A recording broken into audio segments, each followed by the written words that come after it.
Hey everyone, it's Jonathan, and welcome to our first non-Disney Peter Pan. For this episode, we're talking about a film that some people misremember as being Disney, even though it's not. Steven Spielberg's Hook, starring Robin Williams. Today I'm joined by Nicki, aka Trivial Theater. I mentioned to her a few months ago that I was working on a Peter Pan series, and she enthusiastically volunteered to do Hook. So obviously we had to get on that right away.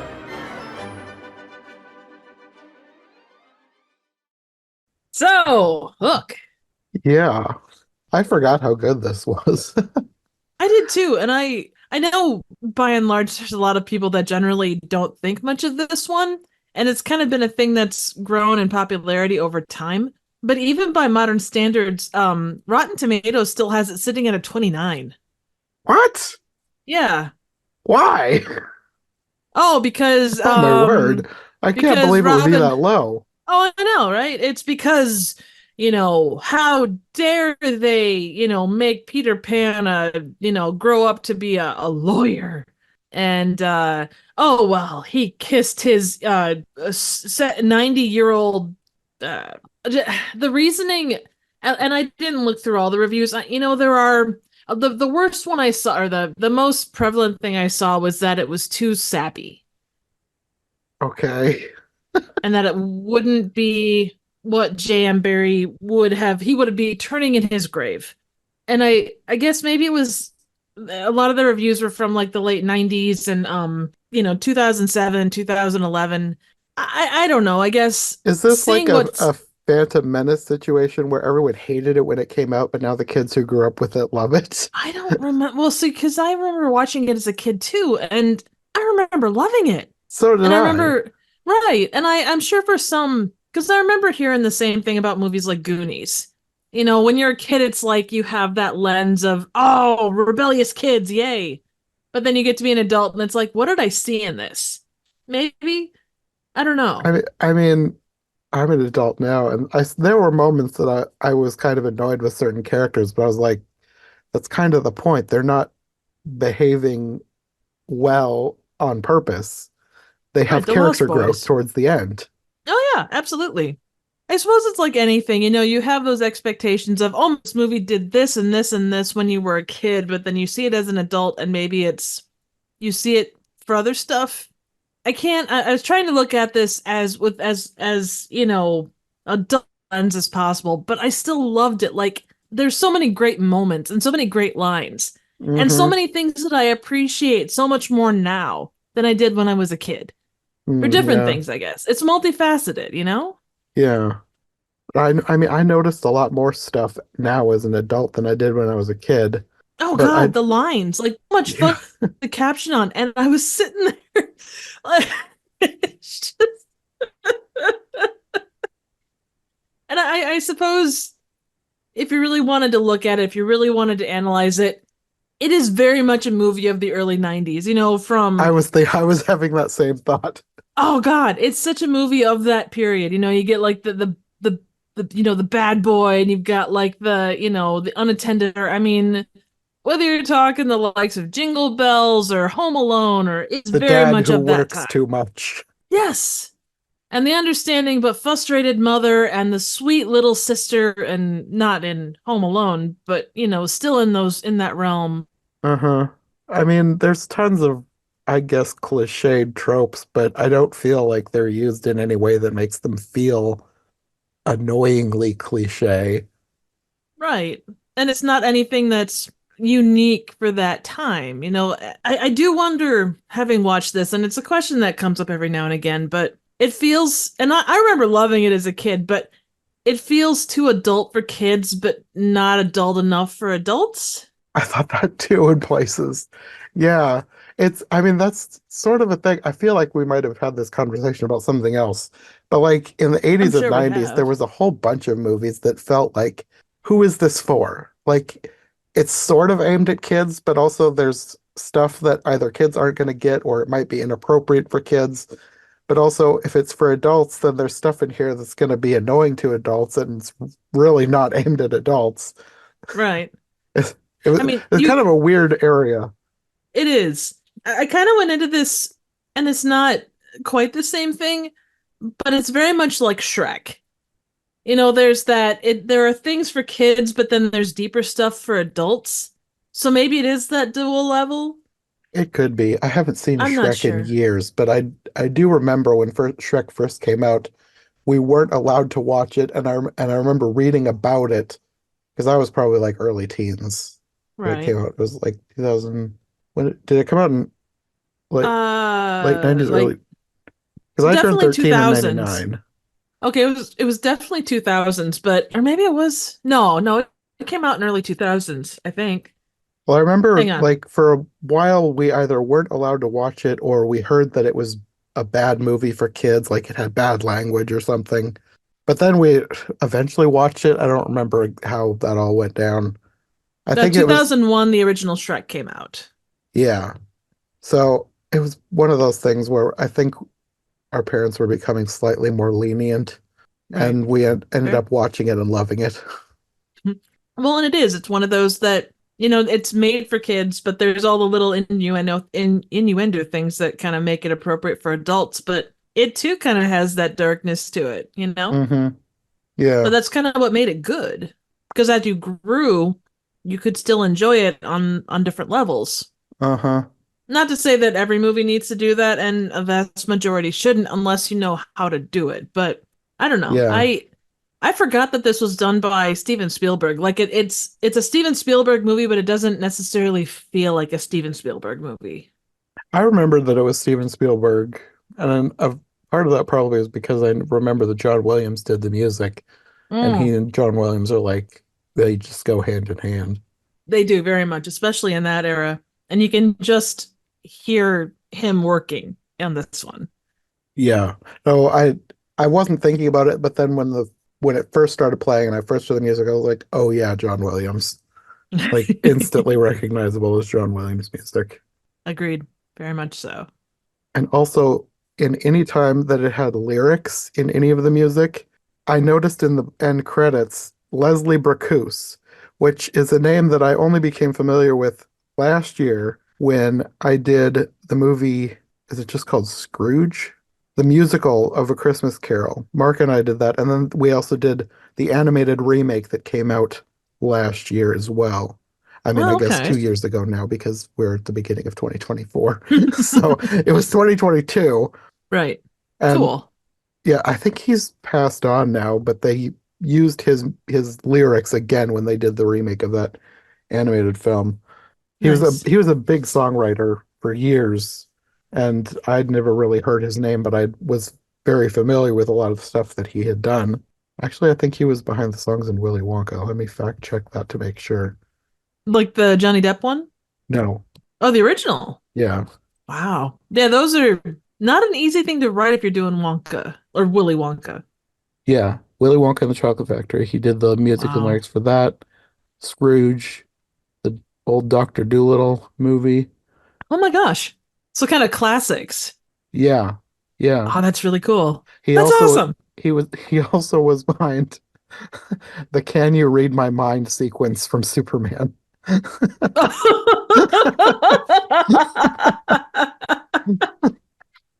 Every artist is allowed to step outside their box and try something different. Yeah. Can you imagine putting that on your resume? I remember loving Superman years ago when I was a kid, but thinking that that sequence was very weird. Yeah, it was something quite different. Though I suppose if you're trying to figure out the ins and outs of a new superhero that you happen to have feelings for, it would be a question that would come to mind. Maybe. Well, I guess we could talk about the cast before we go into the movie because this has basically a stacked cast. Oh man, I forgot all of the people that were in this. Me too. Of course, you have Robin Williams as Peter Pan or Peter Banning, as he's been renamed after growing up. Yes. Julia Roberts as Tinkerbell. Do you know that she was responsible for the first Spielberg directed film to receive a Razzie? What? So she was awarded a worst supporting actress nomination for this movie. Really? like a Razzie. Yeah. I feel like the Razzies are a joke in and of themselves. They never seem to award the worst movie things to the actual worst movies. Oh no, definitely not. It's because I think because the Hook was so poorly received, it probably got that distinction just because of it. Whoever does the Razzies, I think just likes to air their own grievances. Like, I didn't like this movie, so I'm gonna award it this bad award, whether or not it actually deserves a bad award or not. In retrospect, I at the time I don't remember what I thought of her character watching this as a kid, but as an adult, it's Julia Roberts. She's putting in a Julia Roberts performance. I don't know. Yeah, I mean, of everything in the film, she had good moments. Some of the stuff towards the end was a little bit but that's okay. So, I mean, it was a little bit cheesy in places, but nothing that I would consider oh no, God awful. no. No, no, no. I mean, it certainly wasn't, room level weird or, anything like that.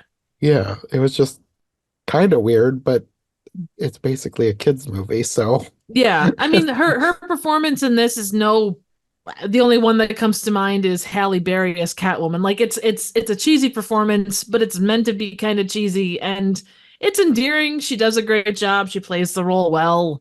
uh-huh. She acted in bare feet, so hey, more power to her. It was all green screen for the most part. I mean, that couldn't have been easy.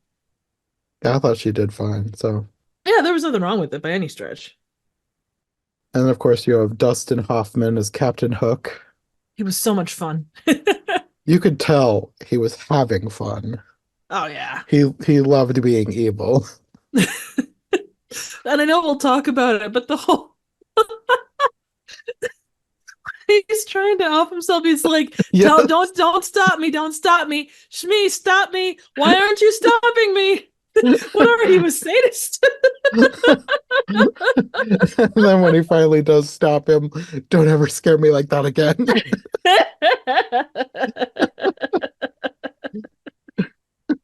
And him and Bob Hoskins played off each other. They just did such a great job, you know? Yes, they were very fun. Oh man, just a great comedy duo in that position. Uh-huh. I think, and I know towards the latter half of the movie, you couldn't have them interact as much as they did, but to have more interaction between the two of them would have been awesome. Yeah, they were really fun. They were a great evil weird pair. They were very I much love so. goofy villains, but ones that are done well. Oh yeah. Well, you can tell both with the actors and the characters themselves when they're having a good time and when there's that chemistry. Hmm. Well, the last huge name main character is Maggie Smith as Wendy, an elderly Wendy. And I love that play on word, like the play on her being the Wendy. Yes. Yeah, I remember when I watched this as a kid, the scene where she's coming down the stairs, that is one that has stuck in my head. And I think one thing that made it stick out for me so much more is that she was also Mrs. Medlock in The Secret Garden, which was one of my favorite Oh movies back yeah. then. That was pretty much in a similar time, yeah? Like in Yes. early 90s. Yes. I would have seen Secret Garden probably quite a while before this one. Because when this first came out, we weren't allowed to watch it. I don't remember why. But then I think at some point my mom watched it and said we probably would be fine with it. Oh, okay. Cool. So I definitely saw Secret Garden first. So she was like, that was where I knew her from. So I thought it was very cool that she was also Wendy in this. And I remember thinking that she was such an old lady back then. Probably part more because of this movie than The Secret Garden. Do you know how old she was in this movie? So, according to the trivia, she played a 92-year-old, but she was only 56. Yeah, that's crazy. Oh, I know. Well, and looking at her, all I could think was uh the Abby show, Downton Abbey. PBS. Down, yeah. Like she embodies that character, 30 years early. Yeah, well, I'm 99% sure they had her in makeup and maybe prosthetics for the wrinkles, but Oh yeah. whatever they did was perfect. You could not tell.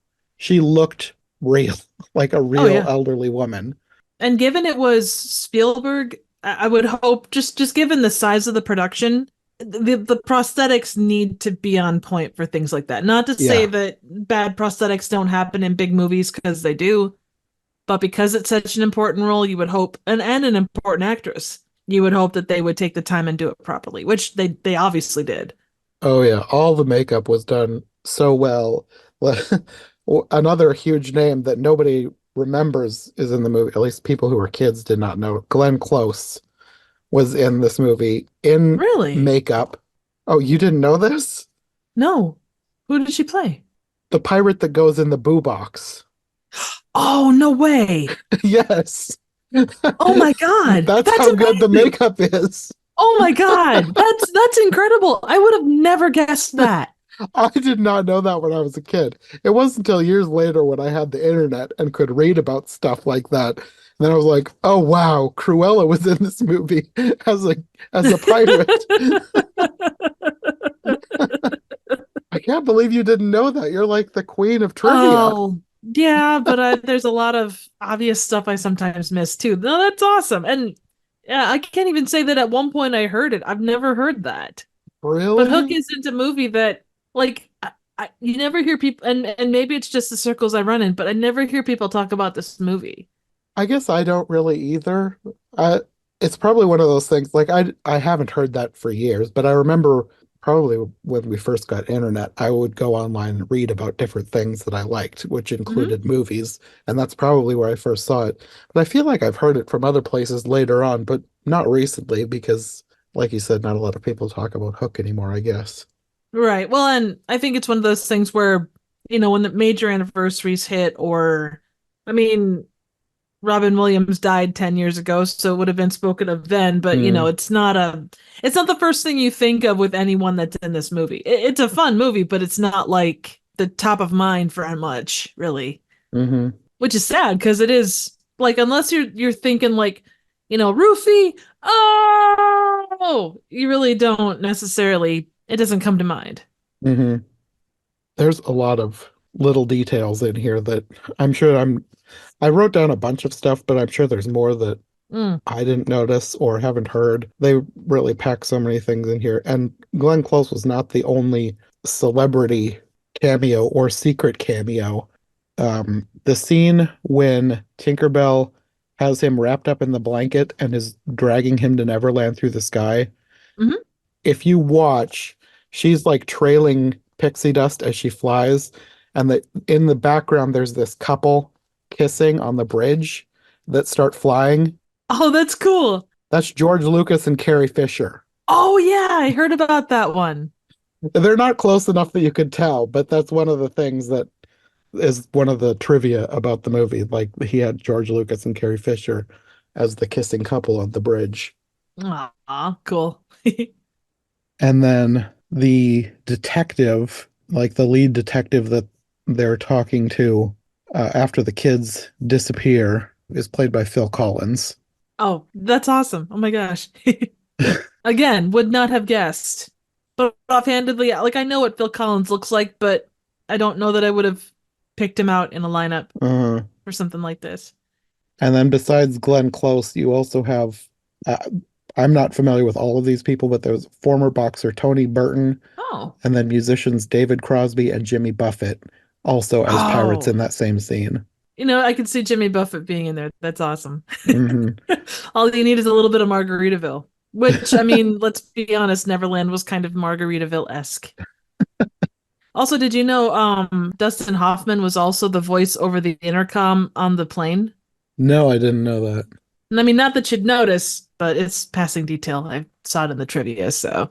It's probably one of those things. This is one of those movies where they try and make you question whether it's reality or not. Oh yeah. And it's probably one of those things that's kind of like, is this real? Is this just things that he remembered being mixed together? Because you have Smee as a real person towards the end. Yeah, you do. Oh, you totally do. Yeah. So it's for at least for this one, I lean towards yes, it was real. But they do try and make you question it. Right. Well, and in the grand scheme, it was real to him. It made the change in his life that he needed to make. Uh-huh.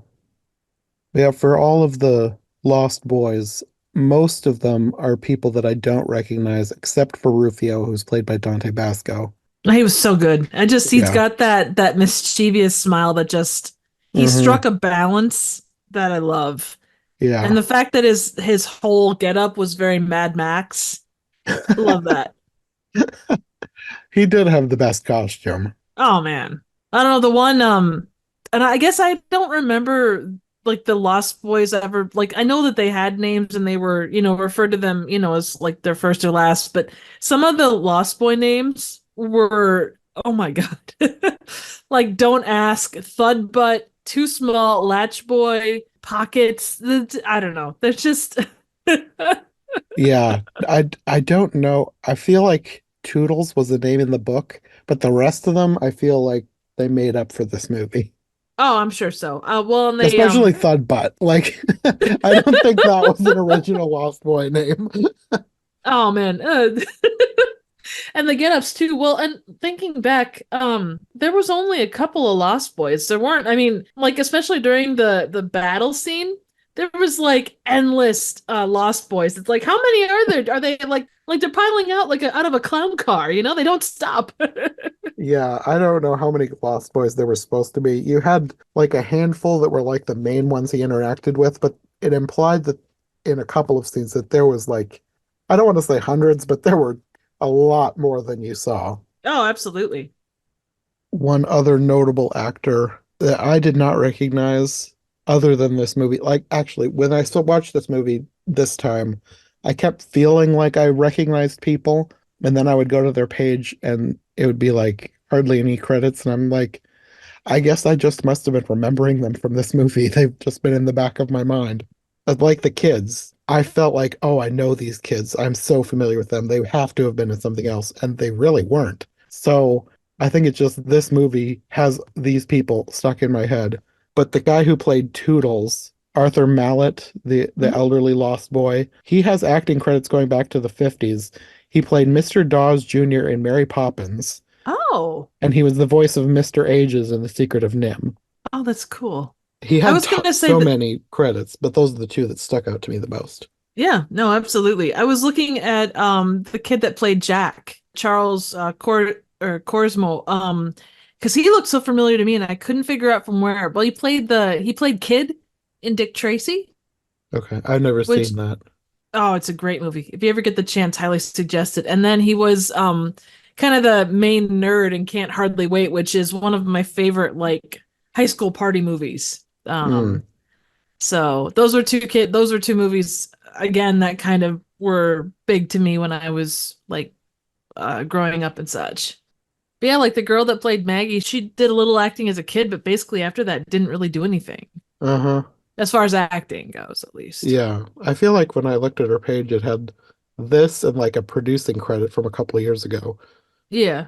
Which more power to her. You go away and for so many of these, especially kid actors, I can't imagine the pressure Uh-huh. of doing something big and then having to try and keep that up. Yeah. You have to grow up so fast with those. Yeah. Well, one other person that I didn't recognize until I looked at her IMDb was Caroline Goodall, who played Moira Banning. She was the mother in The Princess Diaries, Oh, okay. which that was another movie we watched so much when it came out. I haven't watched it in years, but when it came out, that was actually the first movie that I remember going to the theater to see. Really? Oh, it's such a good movie.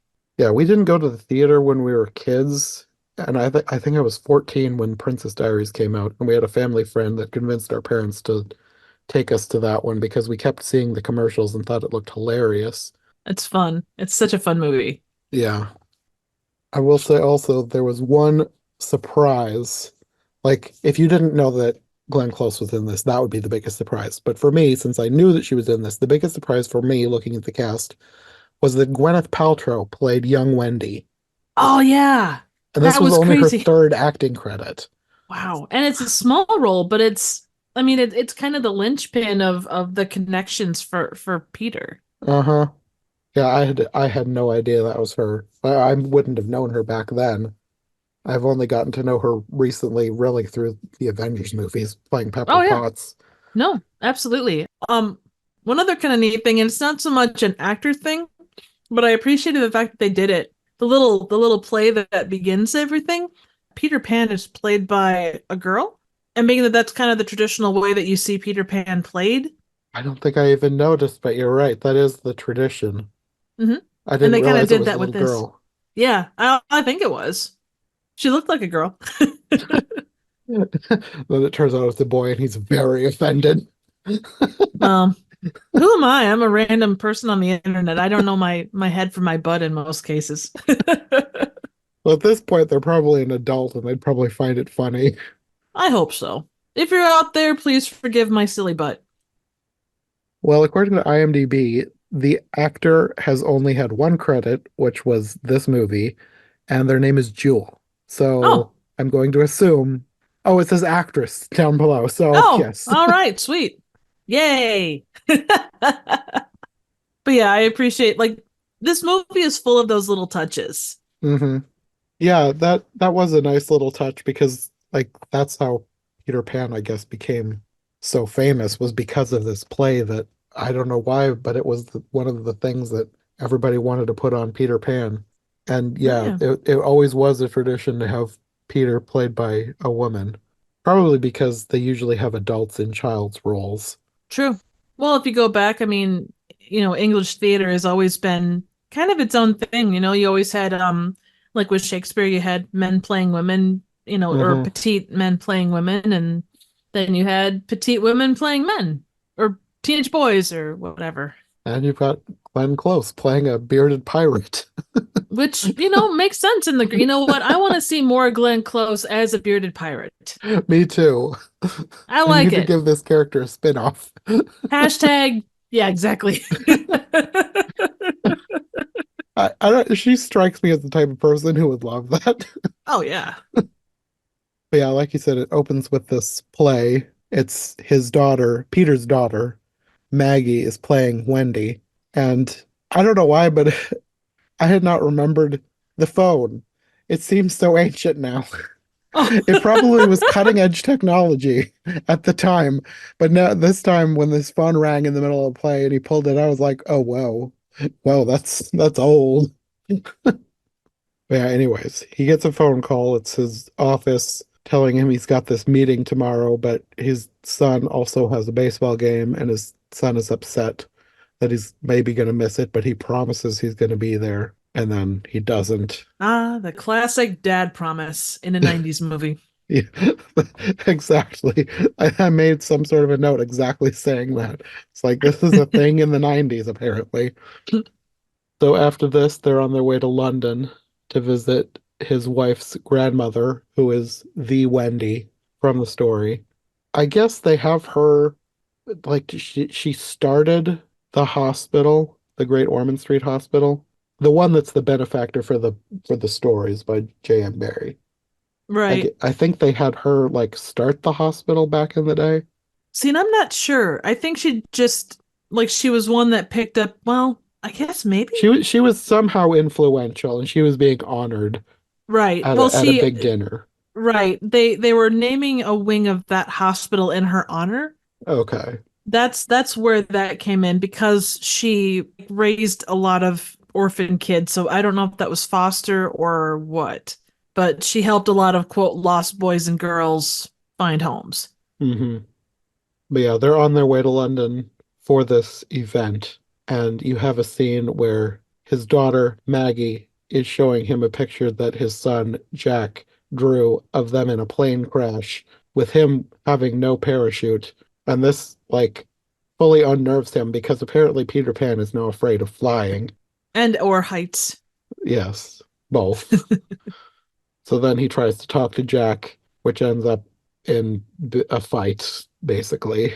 And he kind Yes. of freaks out. And then there's the thing with the oxygen masks falling down. And he tells him to grow up. Another ironic nod to his past. Oh man, they're all over the place. They like all the little lines that come up like before he starts his journey to become Peter Pan. Hmm. It's hilarious.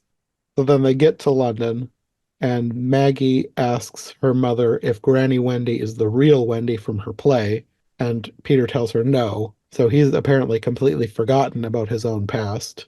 If this is real, like I said, they're going for this, is this the real, is it a dream type of thing? They do kind of play into the fact that she is in some way, shape, or form the Wendy, Yeah. or at least like she had some connection to J.M. Barrie. hmm There's too many things that happen that are not when he would have been asleep to not be real. So Right. it's one of those things that annoy me slightly when they try and say, oh, is it a dream? Is it real? When it's supposed to be kind of obvious that it is. I Right. don't really like when stories do that. The only exception is Alice in Wonderland because that was the way it was originally written. Oh So I yeah. don't mind it when they do it with Alice in Wonderland, but everything else, it feels like they're copying Alice in Wonderland and they don't do it well. Right. Well, and I think too the was it a dream or was it reality thing, it is not the most cliched of storytelling techniques, but I think it is one that is employed maybe more frequently than it should be. Like it's Yeah. something that, I've written myself into a corner. How can I get myself out? Oh, was it a dream? Was it not a dream? Ooh, you know? Or I just want to add a little bit of whimsy. Yeah. I mean, I think the I don't know house, that it's that whimsical. yeah, it depends on the situation. But the house is so done up the way like it embodies so much of Peter Pan that Uh-huh. you'd be I hard love that pressed to. house. Oh, it is a cool house. I mean, even just from a Christmas perspective, oh God, Mm, that'd be amazing. yeah. The whole thing. But I mean, they even have the nanny dog out back. So Nana. But this is where you have probably, to me, by far, the most iconic, memorable line when Toodles opens the door and says, "It's snowing!" Slam. I, s- I, I hadn't watched this movie in probably decades, and that line still comes up every time it snows. It's Did you go out and snowing! say it? Slam. Did you go out and say it tonight since it's snowing there? No, but I should have. I thought about Yes, it you while I was watching it. I was like, oh, I missed my chance. should. Well, I'm sure it won't be the last time this winter that it snows. No, probably not. You're just gonna have to do it twice the next time it does that. But then this is where you have the scene with Granny Wendy coming down the stairs and greeting them. And she's adorable. Yes, Maggie Smith is great. I love her. I hope I'm that good at 56/94, 92. Yes. You're very adept for a 92-year-old. Actually, I'm 56. Oh, well, then you're just kind of average. Then you've got another scene with him freaking out on his family. This time because I don't know exactly what's going on, but there's some kind of business deal that's being unraveled because there's an owl. And like Oh, yeah. I'm assuming there's some kind of endangered species law being infractioned on or something. Oh yeah, that is totally the case. I don't know why, but I remember my parents talking about this case in California where there was like this one kind of condor that was indigenous to just this one like, I don't know, 50-mile stretch of area. And it was just like this case. And I remember them talking about that and I was like, "Oh yeah, I remember that." They were just discussing the ins and outs of it and I don't know, it struck me as funny. But yeah, that scene ends with him basically screaming at his kids because they're being too loud while he's on the phone. As you do. Well, if you're a bad 90s dad who has no time for his children. Exactly. And then he keeps getting phone calls. And at that point, like I know it's the whole thing like this is his job and it's important and blah blah blah. But if it were me, I would have shut that phone off ages ago. Like I'm on vacation. Stop calling me. Well, when you think about calling the UK back in the day, that would not have been cheap, even on a cell phone. Oh, it's just pocket change for this law firm or whatever. Yes, yes, it was. We're letting you go to the UK for a week. You better keep that phone on. Well, his wife disagrees and she chucks it out the window. And then Nana buries it. As you should. And then you've got a scene with Granny Wendy reading to the kids, telling them the story, reaffirming that they really are the characters from the book. Can you imagine? Like, I don't know, as a kid, I don't know how I would. deal with that. Like, oh, your grandmother was, this person in this, famous series. Yeah, I don't know. It's one of those things that it probably would be just something that a lot of kids would just take at face value because like Santa, kids believe in Santa. True. But like for me, I never believed in Santa. So stuff like that wouldn't have been something that I would just take at face value because I didn't have any fictional characters that I totally believed were real. I don't know. I could see that. I mean, it's like you say, it's really about like you brought up a certain way, you take your parents' word at it until there's something that comes along that, Uh-huh. seriously disrupts that belief. Yeah. But then they go to dinner after the kids are in bed, and Peter gives his speech. And at that point, I suddenly realized, wait a minute, why doesn't he have a British accent? There's a line later on that says he was adopted by an American family, but I think they only threw that in there so that they could have Robin Williams play this part. Yeah, and seeing him, I don't know how he would do as a like with an accent, like a British accent. I don't think he ever played anything with that. I'm sure he could do a British accent, but it would probably come off sounding like a joke because he's Robin Williams. True. I don't know. I always just assumed, okay, is he's Peter Pan. Peter Pan doesn't have an accent, so Robin Williams won't have an accent. I mean, I don't know. I mean, I guess because the Disney version, Peter didn't have an accent either. I never really thought of it. I wonder, I haven't watched too many yet. I've mostly been focusing on the Disney versions. So I'm wondering how other versions of Peter Pan will end up taking the character. I'm going to assume that he usually has a British accent. But yeah, now that you mention it, like the ones that we're most familiar with, at least for me, the Disney version and Hook, he's an American. Yeah. So while they're at this dinner and he's giving this speech, something like supernatural starts happening. You don't see what's happening, but there's like green lights showing up around the city. And back at the house, the kids' blankets like levitate straight off them right up into the air. It's a very 90s effect. It was just like, whoop.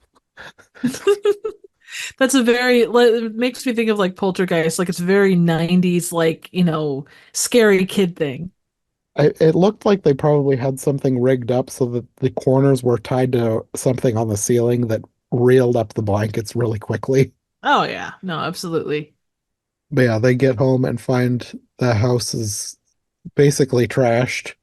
The kids are missing. The housekeeper is screaming.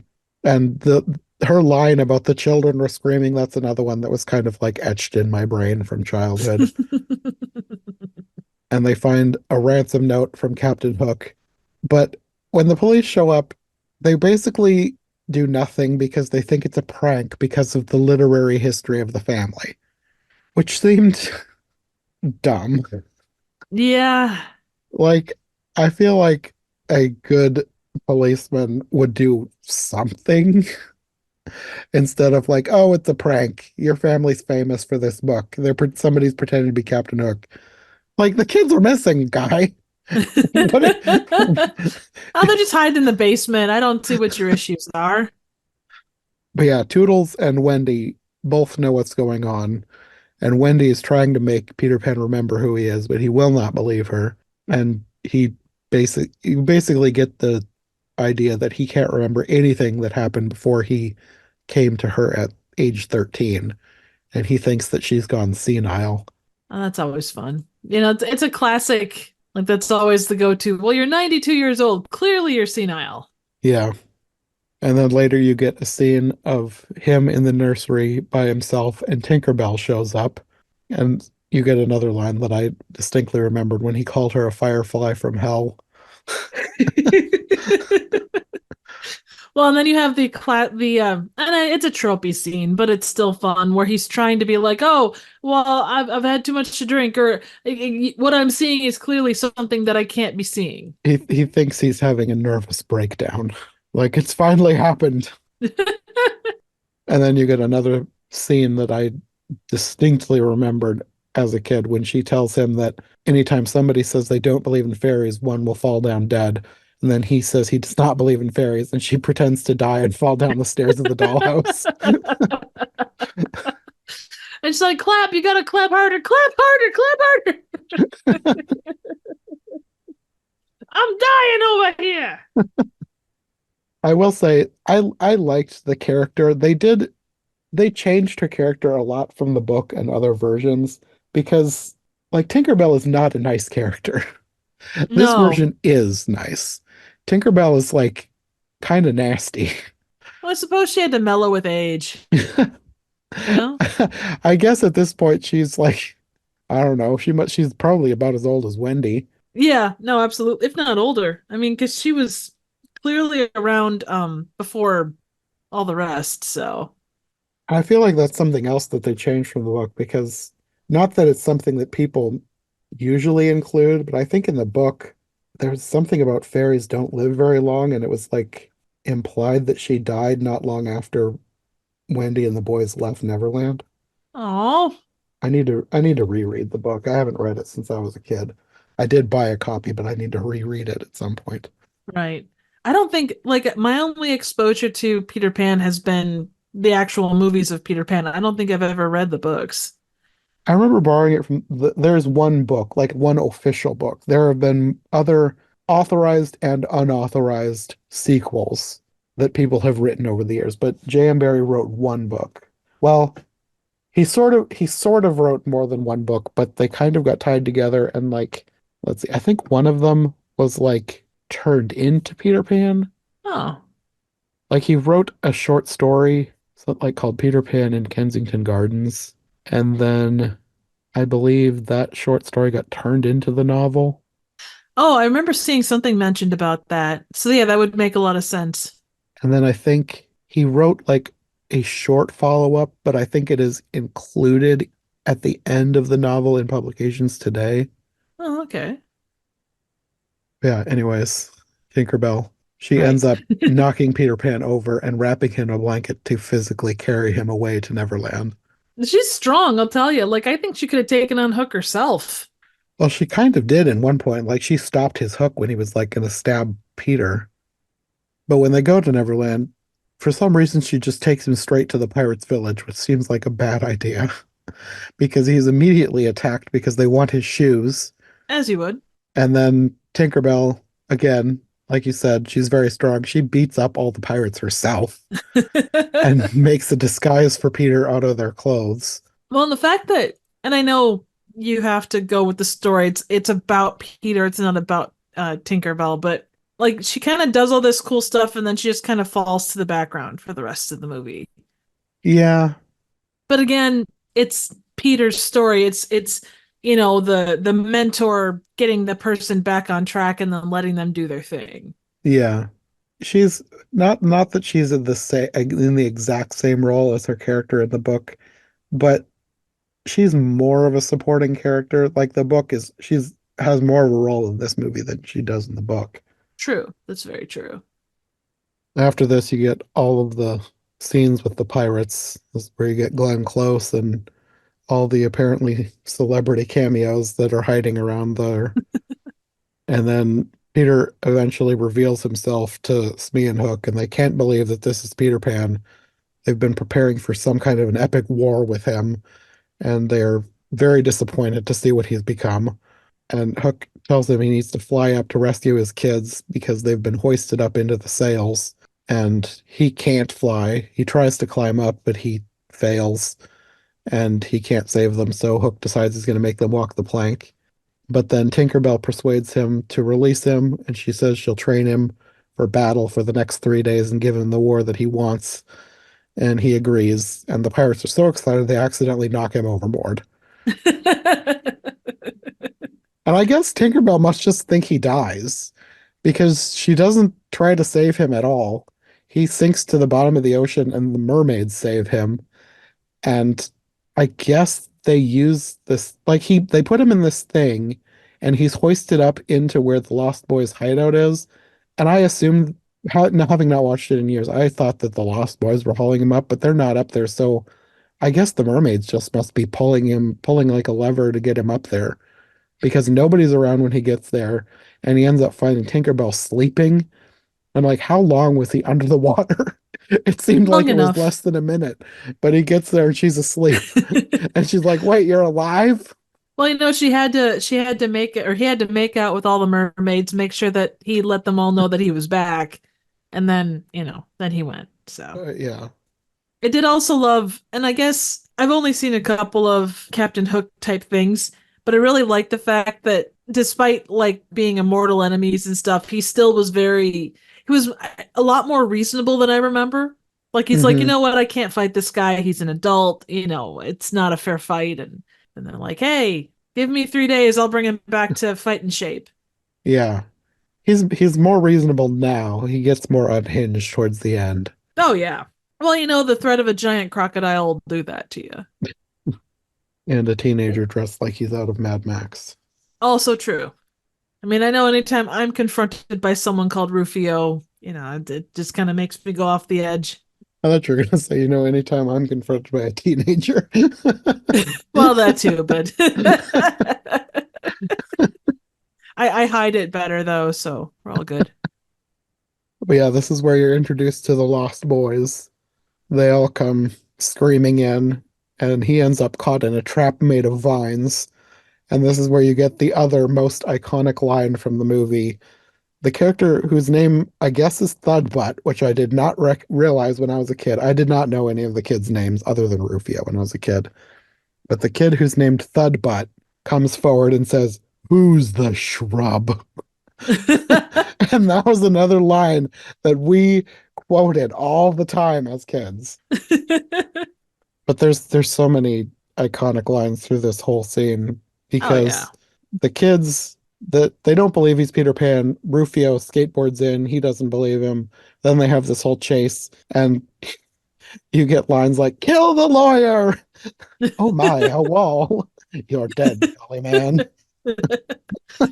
At one point, when Rufio first shows up, Peter refers to or says, "What is this, a Lord of the Flies preschool?" That's another thing I wouldn't have gotten as a kid. Oh, same. But yeah, there's such a. I don't know if you would call it smart writing or if it's just like funky writing, but it's so fun, you Hmm. know. Like the jokes are there. They're under the surface enough where you may not, if you don't know them, you're not going to know them. But then if you do know them, you're like, oh, that's cool. Hmm. But eventually, one tiny child, who I guess is named Pockets, I think I heard one of the other kids call him Pockets in a different scene. But again, I did not know he had a name when I was a kid. He like plays with his face and like tries to smooth out his wrinkles and says, "Oh, there you are, Peter." And then He's convinces so all the other adorable. kids. Oh, I know that kid is the Oh, cutest. oh my gosh. He's just like, and it's not even I mean, he's a cute kid, but for being so young and to Hmm. be able to deliver those lines the And just way the he faces that delivers he them. made too. He just Oh seems yeah. so real. He did. He 100% did. And I don't know, like kid actors are kid actors. There are some that are good and there are some that are bad, but Hmm. it was like you said, it was so real. It was just, and I'm sure with Robin Williams, it would have been easier than what it would have been with some actors. Like his ability just to get down on that level Yeah. was so good. And Yeah. like I know we've talked about this, but he made this movie in so many ways. Like any Hmm. other actor in this role, it would have been a lesser performance. And that's no That's diss on probably any other true. actor. Yeah, and it's no diss on any other actor. They Hmm. probably would have been fine, but Robin Williams, just everything, even if the movie was subpar, Hmm. every single movie that he did was so much better because he was in it. Yeah. In between the scenes with the kids, you have other scenes with the pirates. And this is where you get the scene with Captain Hook when he's depressed and trying to commit suicide. Oh my God. And I don't remember what I thought of this as a kid. Like I genuinely, I think I just laughed at it because it was so, like Yeah. you think Looney Tunes, you think like, oh, Uh-huh. it's a gun, ha ha ha ha. Yeah.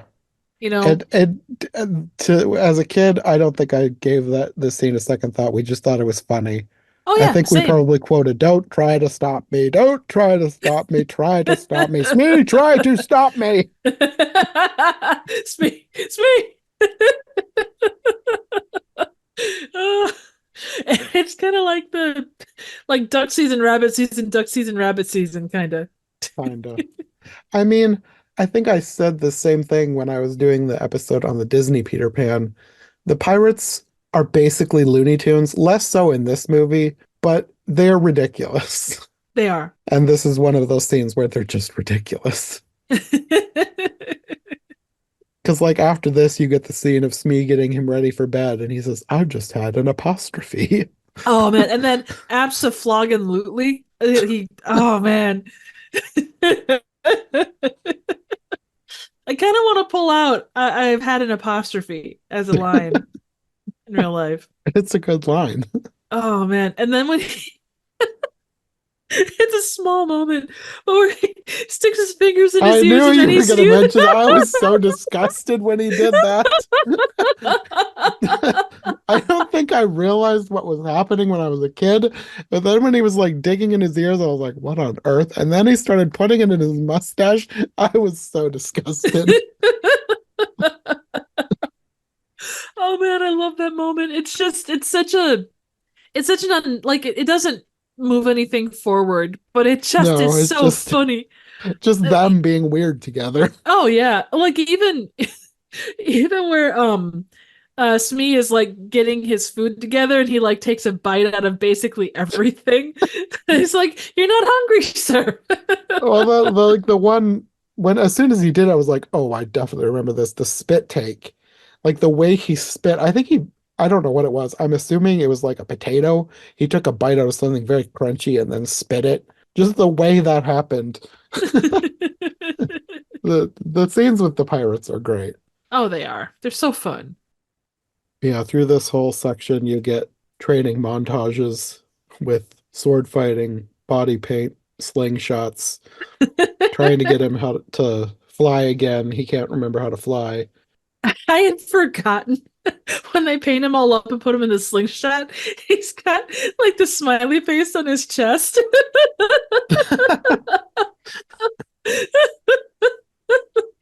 What if they just let the kids paint him however they wanted? Oh, I really hope they did. And I will say I adore the food part or like the where they all do the supper thing. Like That's they like say, one of the okay, most iconic scenes of the whole movie. oh man. It looks like when they're like, okay, we're gonna say grace. Grace. Race! I feel like that's another thing that we quoted as kids. And also all my favorite never foods. Can you blow on this? And then you see Thud Butt, like he's got like the big sandwich and he's just like, ow.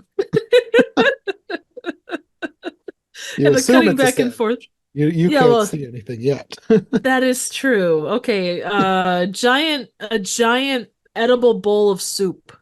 A giant meatball. There you go. I like that. But I will tell you that when the food finally shows up, some of it looks so disgusting. It's like half disgusting, half amazing. Yeah.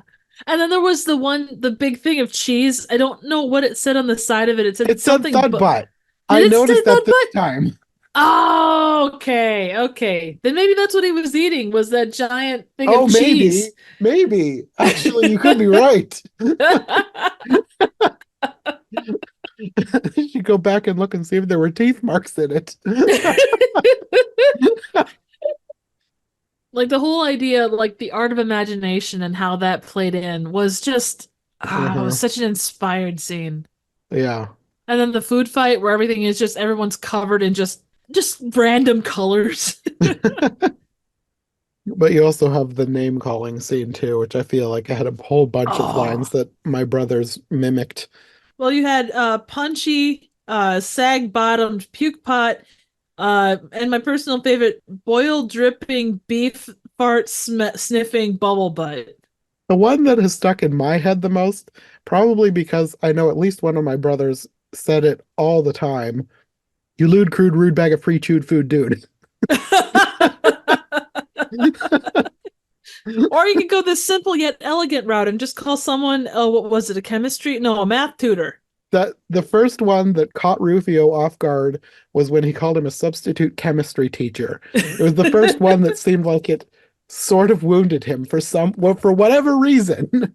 He was like taken aback by being called a substitute chemistry teacher. Because before that, his insults were, "You are a very poor role model for these children." And I bet you don't even have a fourth grade reading level. And then he called him a hemorrhoidal something or another. Something. I don't remember. Yeah. He's had a lot of really gross insults all mixed together.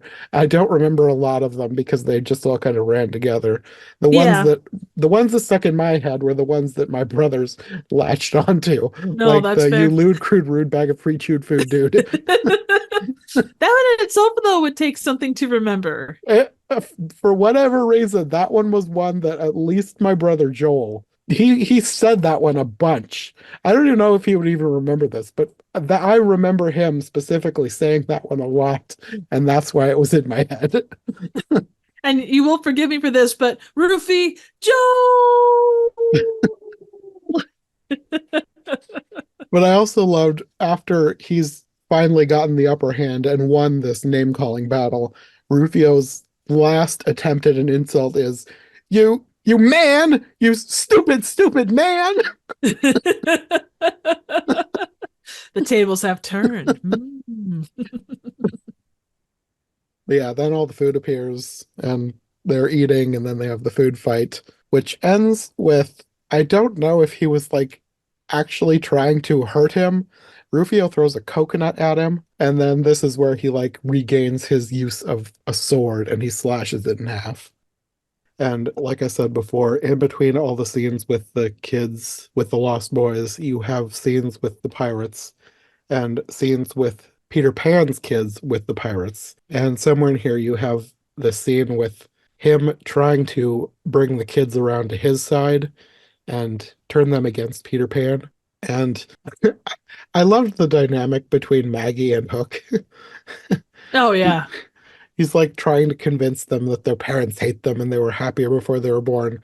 And she's like, she whispers, "You're a bad man." And I don't remember what he says, but he writes an F on her paper and she grabs it and screams, "An F!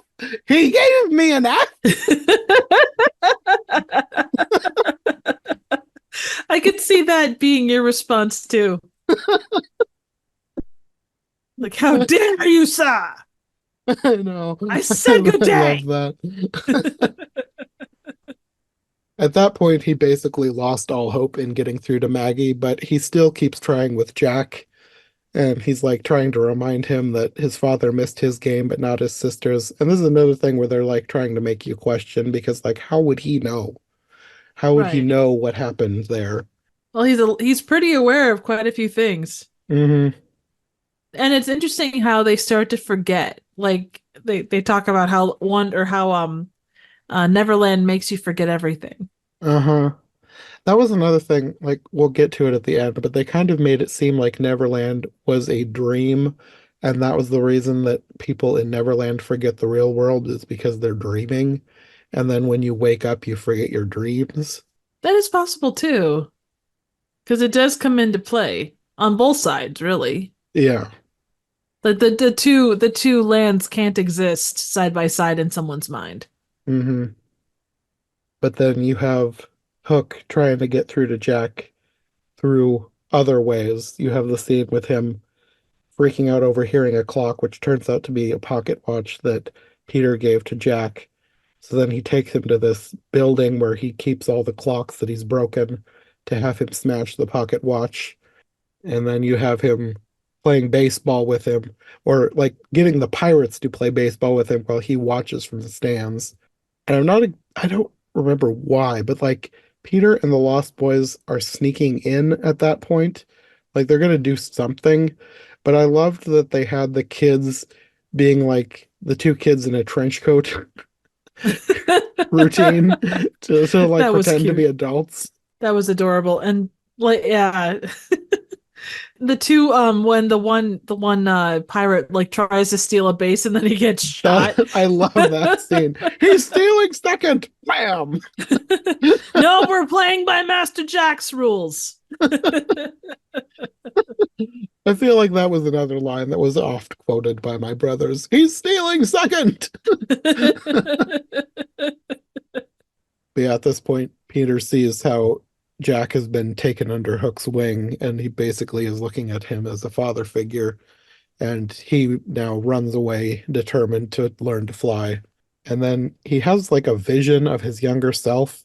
Like he gets hit in the head by the baseball because like when Jack hits the baseball, like flies into outer space, and then when after Peter leaves, at some point the ball came out of orbit or something and hits him, causing him to have this vision of himself as, I guess, 13 whenever he left. And then he Yep. sees his shadow. Well, he gets the whole like, because someone asked earlier, do you remember your mother? And then he finds his teddy, and then he kind of does the whole flashback thing to see himself as a baby, and then Uh-huh. Tinkerbell taking him away, and then, him growing and then coming back to visit Wendy and all that kind of stuff. They do a nice job because a lot of times with stuff like this, if it was being created now, you would have had to have the whole flashback where you would see Wendy and her brothers and all that stuff. And they just let the scenery do the work. Do you remember Hmm. Wendy? Oh, she slept here. And oh, look, here's such and so's hat, and he slept here or whatever. So, Hmm. It was a bit understated, but it worked well. yeah, I didn't mind that. Like, I appreciated the fact because that just, you don't get that a lot. Hmm. I should look it up, but it cracked me up in the scene with him. He remembered himself as a baby. It was like Victorian England, like 1800s, early 1900s. And he says that he ran away, but he was a baby in a pram, and the Yes, pram he just did. takes off by itself. That cracked me up. And I was wondering if that was in the book. I don't know if I can flip through and find it quickly or not because I don't remember where it would be. Oh, But that'd be awesome if it was. that just seemed hilarious to me that the baby just had an existential crisis about someday dying and decided to run away. Well, it goes to show he's very much of his own mind. He's going to make his own decisions. An independent infant. There you go. He's an infant on the move. But yeah, with all these memories, he remembers when he met Moira and decided to stay and grow up. And he remembered desiring to become a father, and then realizes that being a father is his happy thought and he can fly now. Yep. He flies like a total master. Hmm. Probably one of those muscle memory things once you remember how to do it, like riding a bike. Agreed. And then this is where Rufio seems to be coming around because he gives him his sword, and the Lost Boys all celebrate. And I think at this point briefly forgets his old life because he's acting like a kid again. And Tinkerbell snaps him out of it by becoming, as he says, humongous and kisses him. And then he remembers, oh, wait, I'm married and I have kids and I've got to save them. Yeah, that whole part was a little bit. It kind of plays both sides of it. Like, was it kind of not a slap to the face, but like like a dropping cold water on someone to get them to think, hey, you have to think. I think partly, I think her feelings were true because, as far as I remember, Tinkerbell is obsessed with Peter Pan. Like, if you remember in the movie, which is mostly from the book, she repeatedly tries to murder Wendy. Oh yeah, that is true. She's very jealous. She is obsessed with Peter. They really toned that back. It's hardly noticeable at all for most of this movie, but they have this scene where she confesses her love. So I think that that is true. She does love him, but she knows that it can never be. Right. Well, she's matured the same way that like everybody else is matured, unless you're a lost boy. Yes.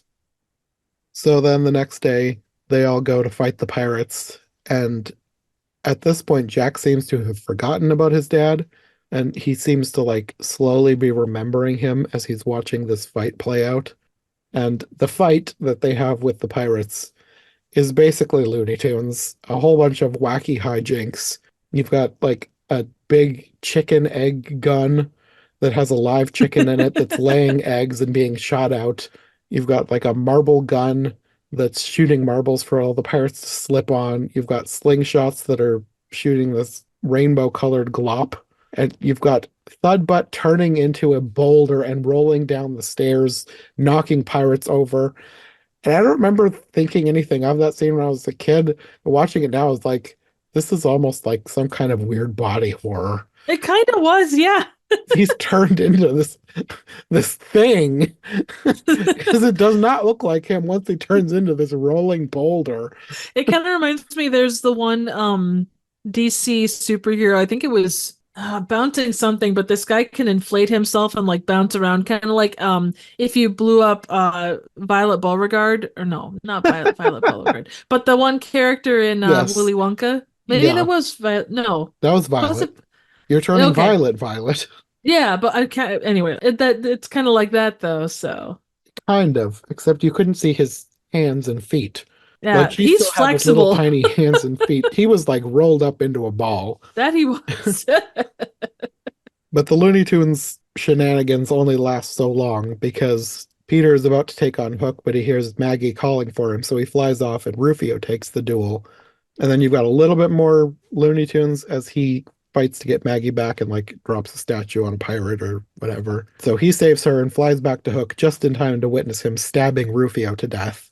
Oh, and I don't know, and I know you have to have something that drives everything forward, but why did they have to kill Rufio? Probably because of what he says as he's dying. Because as he's dying, he tells Peter that he wishes he had a father like him. Yeah, And Jack hears this and comes to his senses. true. That is a good point. And there is always that you have to have that sacrifice in order to push you forward. Hmm. I did find it interesting, like you've got Rufio, wishing that Peter was his father, and then you had Thudbutt kind of talking about his happy memory is that of his mom. Hmm.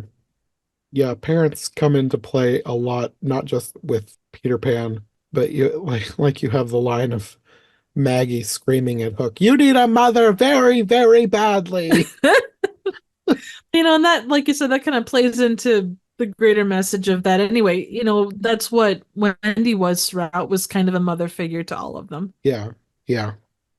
Yeah, at this point, Peter is basically going to leave. He's grabs his kids and he's taking them away, but Hook vows to pursue him and his kids or his grandkids wherever they go. So he goes back to fight him, and they have a pretty decently long sword fight. And you got a couple lines that I liked. I remember you being a lot bigger. To a 10-year-old, I'm huge. I wrote that one down too.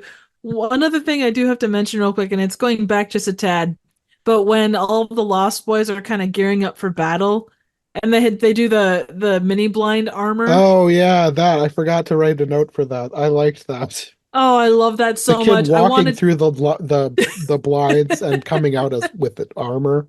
Oh man, I wanted that so badly as a kid, but I could never make it work.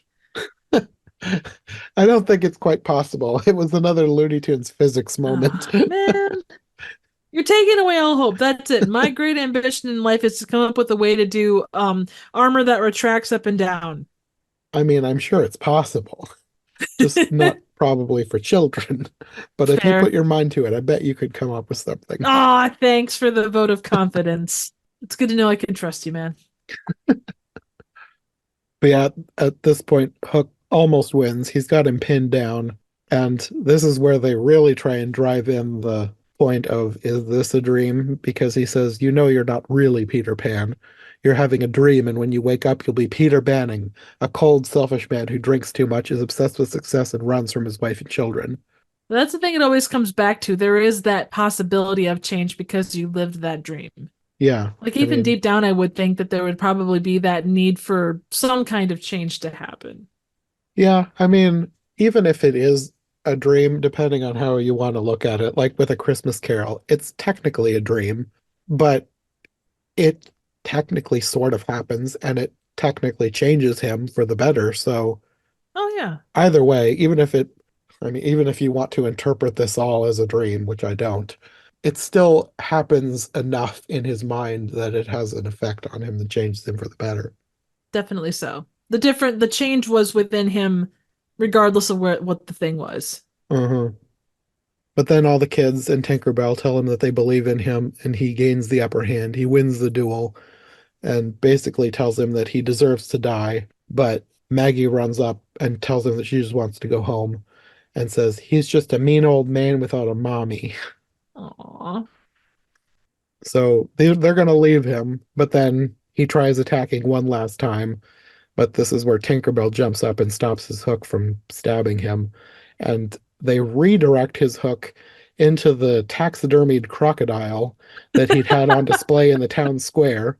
And I'm not sure exactly what happens because, like, the thing is obviously dead. He punctures a big hole in its stomach, but it looks like it's waking up for a moment and then it falls on him and he disappears like it swallowed him. There's even like a burp from deep inside the crocodile. You know, just because you can punch a hole into him doesn't mean he's dead. It just means he's sleeping deeply. Apparently. Yeah, absolutely. That's totally what it is. So he's defeated. Peter sends Tinkerbell back with Jack and Maggie, and he goes to talk to the Lost Boys and appoints Thudbutt as the leader after he's gone. I hope Thudbug is able to fly at one point or another. I think he'd be magical. I mean, Tinkerbell should be able to make anybody fly. I should mention too, there was a couple scenes we didn't talk about where at the beginning Toodles talks about having lost his marbles and they think it means he's going crazy. And then later on, Thudbutt tells Peter that he has Toodles' marbles and he gives him a bag of marbles, which he takes with him now to go home, and he returns them to Toodles when he gets home.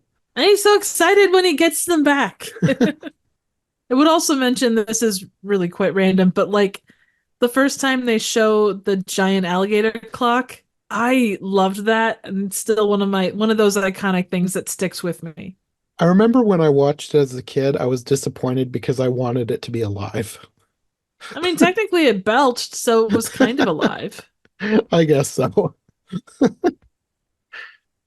But yeah, the kids get home and for some reason they pretend to be asleep when they see their mom sleeping in their room. So they crawl into bed and pretend that they're asleep so that when she wakes up, she finds them in their beds. And then they have a tearful reunion. They're adorable though. They're like, ah. And then Peter wakes up in Kensington Gardens, where he left from when he was an infant, underneath the statue that's in his memory. I'm not sure why. He also sees Smee here cleaning up Mhm. old beer bottles or something. I remember seeing that statue when I was in London. It was pretty cool. That would be one place that I would need to go if I ever visited. Oh yeah. Well, there's a lot of neat stuff like that in London to go check. Yes. But yeah, here he sees Tinkerbell one last time. She basically says she'll always love him and be waiting in the moments between sleep and awake where he can still remember his dreams. I love that line. And then she disappears and he goes home and finds his buried phone and decides to climb the drain pipe for some reason. He couldn't use the door. He climbs back up into the bedroom and reunites with his family and then throws the phone back out the window. And then this is where he returns Toodle's bag of marbles, which apparently also contains pixie dust because he gets sprinkled and starts to fly. And he flies out the window, and the whole family watches him as he's flying around Big Ben. And I guess they imply that he's flying back to Neverland. Well, good for him. And Wendy has a line about his adventures are finally over. And he says, no, to live will be an awfully big adventure, mirroring the line from the book, I believe, to die will be an awfully big adventure. Yeah, that was Hook said that a couple of times. Yeah, the end. Yay! Such a good movie. Yeah, I had forgotten how good it was. I hadn't seen it in years, probably decades. Yeah, same. It's such a fun, there's always that, like, you look at something like Scrooged or Enchanted, and good and bad adaptations of kind of, as we talked about before, the story beyond the story. And Hmm. I think this one is, even though it's not considered as such, and all of the production stuff that they apparently went through and everything else, it is such a fun and unique take on all Hmm. of this. Yeah. And Robin Williams just elevates all of it in such a cool Yeah, way. yeah, yeah, definitely. Like it reminds you how lucky we were to have him, to be able to have movies with him in it, that he just embodied this role. Yeah. Yeah, this is probably one of my favorite roles of him. Yeah. Well, and too, getting to see it as a kid, when that Yeah. really hits you where you live. Yeah, definitely. I don't feel like I watched a ton of Robin Williams movies as a kid, but this is like one of his most iconic roles for me. Agreed. Those mid '90s ones, I think, were his big ones. Whether Uh-huh. it's this or Mrs. Doubtfire or Patch Adams or there were so many. Jack, he was so good at what he did. Hmm. So, a very fun take on the Peter Pan story. Yeah, I like that they did something different with this one because, like, from what I've seen, most Peter Pan versions are a straight up retelling of Peter Pan. And I like that they did their own thing with this one and had like a what happens after Peter Right. Pan. And they did it in a way that didn't rely on just like they obviously incorporated bits of the original story because you'd have to, but Yeah, they didn't let that dictate what happened. yeah. They put stuff in where it needed to be done. It was smartly written for my money, at least. And it was well shot. There was a lot of cool effects. Music. Yeah, oh yeah, great music. For the time, the green screen looked pretty solid given the time. Uh-huh. It wasn't Jurassic Park, but it certainly wasn't bad. Yeah. Any small nitpicky things I think can be forgiven because it is a solid experience. Hmm. And I didn't realize this. It was nominated for 5 Oscars. Oh. No, I didn't realize that either. Best art direction slash set direction, best costume design, best effects, best makeup, and best music. Well, I could totally see that for a lot of them, especially makeup and music. Like Yeah, I I would totally agree. bought that Wendy was 92. Oh yeah. I would even say that like the set direction, like the Yeah. scope of like the Lost Boys The hideout, yeah, the the hideout, the all the tracks for the skateboards, like all of that was really well done. yeah. And practical sets. Yes. Like obviously it's early 90s, so it's not going to be CGI, but it really helped give the movie a feel that you don't get today because it is a real location. Oh yeah. I mean from the costume perspective, you had every single Lost Boy had his own look. Yeah. Even the pirates to some extent. Oh yeah, very much. And hell, they made Glenn Close, Yes. bearded, which in itself was a thing. I kept thinking too, and this isn't really related to anything specific other than to say like around this same time you had movies like there was Double Dragon, there was another one that I reviewed. Oh, Teenage Mutant Ninja Turtles. And then you had this, and they all came out about this time.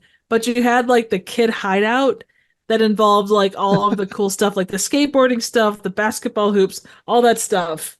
And all three of those movies had those secluded places where kids could go and do their thing. All this was lacking was like arcade games. So it really stood out to me as such an early 90s thing that Rufio came in on a skateboard. Oh yeah. But it worked for this movie. Like anywhere else, it would have been cheesy, but it worked for this movie. Well, that and the half pipe too. Yeah. No, there was, say what you will, like just the art and the time that went into making this, which it's Spielberg, so you would expect nothing less, but there was so much good in that respect. And for me at least, it definitely holds up as a good movie. Yeah, me too. I really enjoyed it. If nothing else, it gives me warm fuzzies. Yes. Well, I suppose that's probably a good place as any to call this one good. I would agree. We probably will be back with more, whether or not it's Peter Pan or a different story. There are probably other Peter Pans that we could talk about in the future, though. So, Oh, 100%. I'm on board for that. but until then, do you want to let people know where they can find you if they want more from you? Well, if you're looking for an absolutely amazing experience where you can have an apostrophe, come on come on over to YouTube and check me out. I'm Trivial Theater. I do a wide array of random, obscure, and straight up bad movies. Not all of them are as good as this, but you will certainly find some unique pieces. So stop by and say hello. Okay. Well, we will see you next time.